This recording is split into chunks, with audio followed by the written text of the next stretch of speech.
Resumo da semana.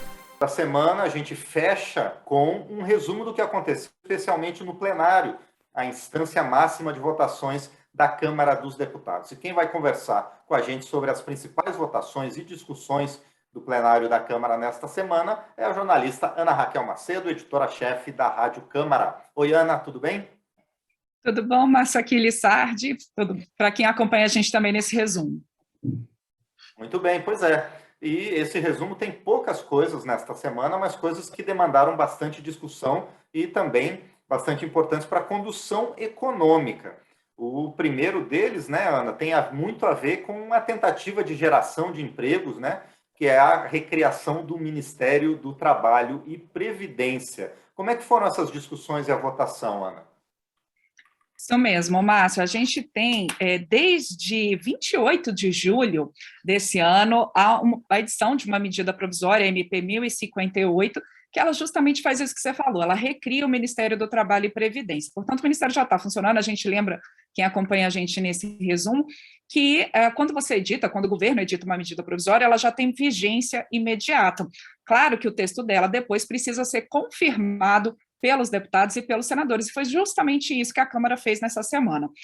De toda forma, a MP 1058, ela não foi, ela teve uma grande discussão na Câmara,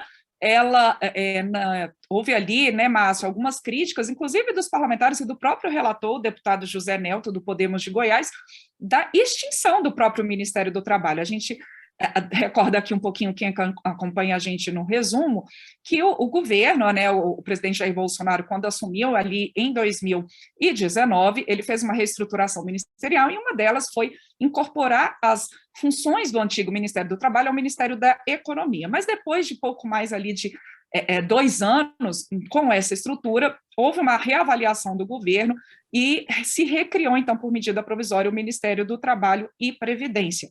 Essa MP, então, foi votada nessa semana pelos deputados, e entre as atribuições do Ministério do Trabalho e Previdência agora, Márcio, estão justamente a questão da Previdência, e esse foi um ponto bastante lembrado pelos deputados em plenário, a importância de você ter um ministério específico ali para cuidar da questão da Previdência, e lembrando também, muitas vezes, as dificuldades que os brasileiros enfrentam para recorrer ao INSS, para resolver as questões da sua previdência, algo que foi ainda dificultado pela pandemia de Covid-19. Então, essa questão, essas atribuições relacionadas à previdência, voltam, então, para o Ministério do Trabalho e Previdência. Além disso, fiscalização do trabalho, política salarial, formação profissional, saúde do trabalho, a questão do registro sindical, a regulação profissional, também fiscalização do seguro-desemprego, os programas financiados pelo FAT, né, o Fundo de Amparo ao Trabalhador, tudo isso, então, no Ministério do Trabalho.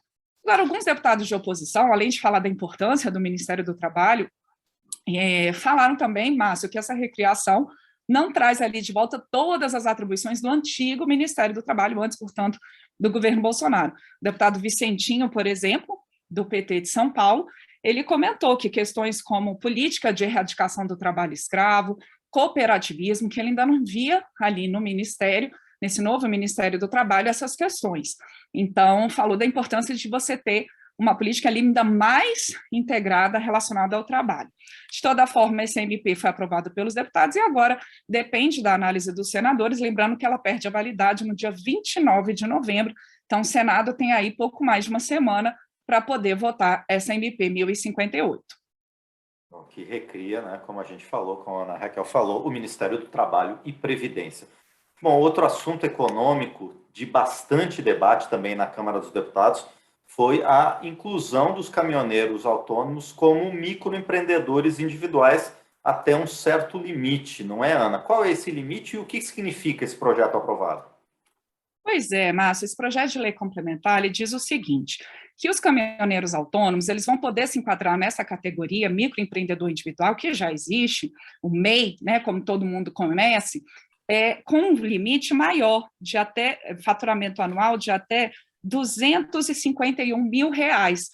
Para a gente lembrar, MEI hoje, o enquadramento é até R$ 81 mil. Então, esse projeto ele cria uma nova faixa para o MEI, no caso dos caminhoneiros autônomos. Então, até R$ 251 mil por ano de faturamento. Qual que é a vantagem, né, quando você se enquadra como MEI, como microempreendedor individual? Você paga menos tributos, então você tem alíquotas ali diferenciadas, por exemplo, quando for o caso de ICMS, né, que é estadual, ISS, que é municipal.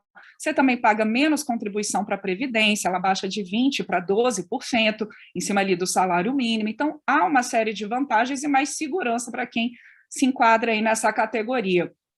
Então, esse projeto, Márcio, ele foi muito comentado no plenário, ele foi aprovado por uma ampla maioria, muitos deputados falando da importância realmente de você incentivar o caminhoneiro autônomo a sair da informalidade, possibilitar, então, que ele se enquadre como MEI. Quais foram as críticas que houve em relação a essa proposta? Críticas no sentido de você, por exemplo, não ter outras categorias com essa possibilidade de reenquadramento no MEI. Essa proposta, inclusive, ela é uma proposta do Senado, ela é original do Senado, e no Senado você tinha a previsão de 15 outras novas categorias de atividades no Simples Nacional para serem enquadradas como MEI, por exemplo, personal trainer, astrólogo, cantor, músico, né? Mas na Câmara, a deputada Caroline de Tone, do PSL de Santa Catarina, que foi relatora dessa proposta, ela disse que para ter um consenso ali, para ter uma votação, inclusive negociada com o governo, optou-se por realmente cuidar apenas do MEI caminhoneiro nessa proposta. Então, os deputados também, alguns deputados colocaram em plenário, Márcio, uma preocupação se o fato de você incentivar o caminhoneiro a se tornar MEI, se isso não poderia, por exemplo, fazer com que aqueles caminhoneiros, aqueles profissionais empregados em empresas de transporte, acabarem sendo demitidos e ser pressionados a virar MEI. Mas a própria relatora Caroline de Tone e outros deputados mais favoráveis ao projeto reforçaram que acho que não há essa possibilidade, porque esse projeto é voltado especialmente para aquele caminhoneiro que hoje está na informalidade ou está como autônomo. E a expectativa é de que cerca ali de 600 a 800 mil caminhoneiros possam ser beneficiados nesse reenquadramento do MEI, então nessa faixa de R$251 mil. Como eu disse, essa proposta ela veio do Senado, mas como ela foi modificada pelos deputados, ela agora precisa passar por uma nova avaliação dos senadores. Bom, muito bem. Bom, e fechando a semana também no plenário da Câmara, os deputados confirmaram 7 acordos internacionais, 7 tratados firmados pelo governo brasileiro. Explica por que esses acordos têm que passar pelo Congresso, Ana. Márcio, todo acordo internacional, quando ele é assinado pelo governo brasileiro com outro país, ele precisa ser confirmado, não só pela Câmara, mas também pelo Senado. Então, foram 7 acordos internacionais votados pelos deputados, essa análise dos acordos começa aqui pela Câmara, e agora esses acordos precisam da análise também do Senado. E aí, Márcio, há diversos tipos de temas tratados por esses acordos internacionais. A gente tem, por exemplo, com Brasil e Etiópia na área de cooperação técnica, a gente tem acordos de céus abertos, que é justamente para você ter a possibilidade de empresas aéreas de um país poder sobrevoar no território de outro país. Então, você teve acordo de céus abertos entre Brasil e Guiana, entre Brasil e Sri Lanka. Os deputados também aprovaram um acordo de cooperação aduaneira entre Brasil e México, também um acordo de segurança social entre Brasil e Moçambique, aí, por exemplo, permitindo o acesso ao sistema previdenciário local, né, entre esses países, como pensão, aposentadoria, auxílio-doença, né, quando cidadãos ou do Brasil ou de Moçambique estiverem trabalhando ali, né, no outro território. Também um acordo entre Brasil e Marrocos sobre transferência de pessoas condenadas e ainda uma convenção relativa também à transferência de pessoas condenadas, uma convenção que foi assinada em 1983 e agora sendo avaliada aqui pelos deputados, que prevê que condenados, né, nos países signatários possam cumprir pena no seu país de origem.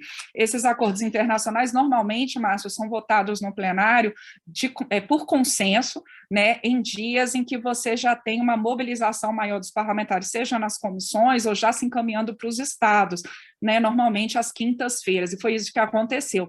A gente teve uma semana mais curta, por conta do feriado na segunda-feira, o feriado da Proclamação da República, né, e agora a gente teve, então, fechando a semana, os deputados votaram aí por consenso esses 7 acordos internacionais. Muito bem, a gente conversou então com a Ana Raquel Macedo, jornalista, editora-chefe da Rádio Câmara, sobre o que aconteceu no plenário da Câmara nestes 4 dias de votação, incluindo esta sexta-feira. Bom, Ana, agradeço mais uma vez a você e a partir da semana que vem, quem vai receber você no painel eletrônico e no resumo da semana é o nosso colega Cláudio Ferreira. Eu desejo sucesso a vocês dois nesse período que eu estarei, não sei se merecidamente, mas necessitadamente de férias. É merecido, sim, Márcio Aquiles Sardi. Boas férias, descanso bastante. A gente se encontra só no ano que vem, aqui no resumo na volta dos trabalhos legislativos, isso mesmo, só na volta dos trabalhos legislativos em fevereiro. A gente continua aqui com o resumo da semana nas suas férias e Cláudio Ferreira tocando esse barco aqui do painel eletrônico. Exatamente. Obrigado por enquanto, Ana, e a gente continua se vendo. Um abraço. Até mais.